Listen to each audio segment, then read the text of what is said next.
Bien, écoutez, on va faire un point sur, l'attaque, de la nuit de samedi soir, sur Israël, qui n'est pas une attaque. C'est un avertissement, c'est le grand théâtre de guerre, grand spectacle, mais ce n'est pas non plus du cirque. Les Iraniens avaient prévenu les Américains, donc ils avaient prévenu les Israéliens. Tout le monde connaissait la trajectoire à la fois des drones et des missiles de croisière qui sont arrivés, enfin qui ont été lancés en direction du territoire israélien, ce qui a permis de les intercepter. Les Israéliens étaient au courant, hein, depuis au moins 24 ou 48 heures.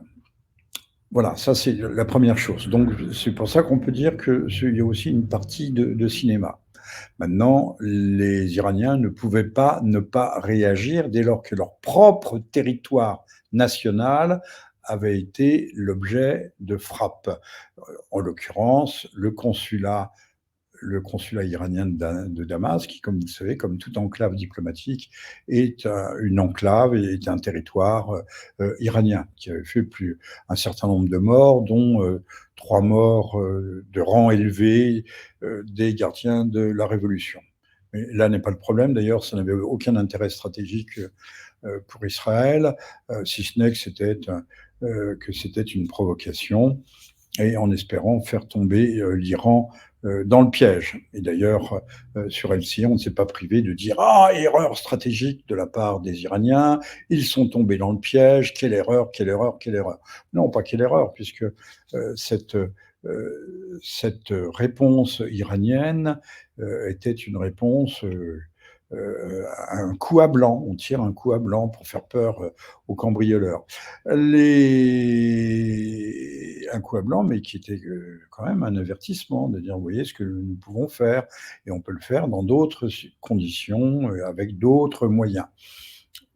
À telle enseigne que les quelques heures qu'ont duré l'envoi de ces essaims de drones ont coûté au bas mot 1 milliard. Alors, c'est pas Israël qui va tout payer, puisque malgré les rodomontades, le dôme d'acier est impénétrable, nos défenses sont les meilleures du monde, on connaît la chanson, ce sont les Américains qui ont assumé la destruction de ces engins volants potentiellement meurtriers. La France y a participé aussi, non pas à partir de sa base d'Abu Dhabi, mais de sa base de Jordanie. De même, le Royaume-Uni, mais je ne sais pas j'ignore dans quelle proportion. Maintenant, on a dit c'est un immense succès pour Israël. Non, pas du tout, parce que imaginez que ces attaques se fassent par vagues successives sur plusieurs jours. On grille non seulement milliards sur milliards, mais surtout toutes les réserves de missiles. Les missiles sont très chers.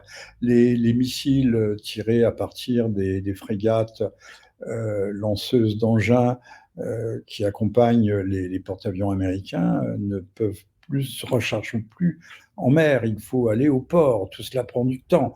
Avec la guerre d'Ukraine, les États-Unis épuisent rapidement leurs réserves. Or, aux États-Unis, régime hyper capitaliste, il faut commander aux industries d'armement, et pour commander, il faut de l'argent. Et tout ça consomme énormément, énormément, énormément.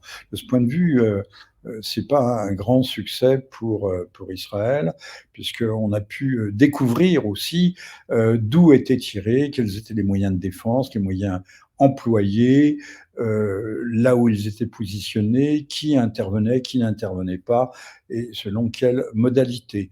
Donc ça a permis d'identifier, c'était un test grandeur nature.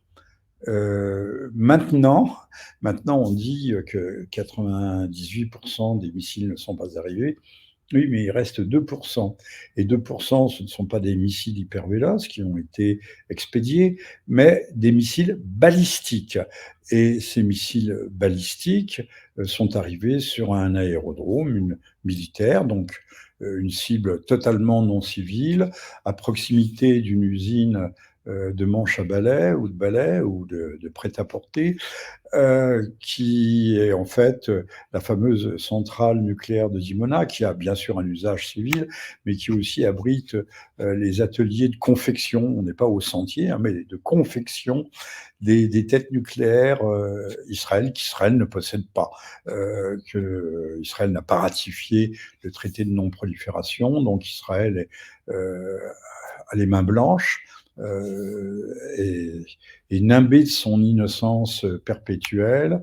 Mais l'avertissement, là, c'est un signe fort. Un avertissement est tombé sur cet aéroport. Personne n'a pu, qui doit être quand même ultra défendu, personne n'a pu arrêter ces missiles balistiques. Donc la prochaine fois, ils peuvent viser directement la centrale, ou ils peuvent viser d'autres cibles très sensibles.